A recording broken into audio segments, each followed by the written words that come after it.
హే friends, నేడు మేము ఒక పెద్ద వార్త గురించి మాట్లాడాలి. మన అందరి favourite comedy king Muhammad Ali గారు ఈ లోకాన్ని వీడినట్టు వార్త వచ్చింది. చాలా మంది ఫ్యాన్స్ షాక్లో ఉన్నారు. ఎందుకంటే అలీ గారు మన తెలుగు సినిమాకు, మన హృదయాలకు ఎంతో ఇంపార్టెంట్. ప్రతి సినిమాలో వారి కామెడీ, వారి స్టైల్ మనసులో చిరస్థాయి ముస్కానం ఉంచేవి. మనమంతా చిన్నప్పటి నుండి వారి నవ్వులతో బతికాం.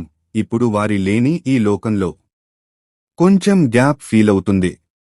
ఫ్రెండ్స్, ఈ వార్త నిజమా లేదా అనేది అధికారికంగా చూడాలి, కానీ ఎవరి గుండెల్లోనైనా అలీగారి స్థానం ఎప్పటికీ ఖాళీ అవ్వదు. మన అందరికీ ఇది ఒక హార్ట్ఫుల్ రియాలిటీ. అలీగారి కామెడీ, వారి స్మైల్ మనందరికీ ఎప్పటికీ జ్ఞాపకాలుగా ఉంటుంది.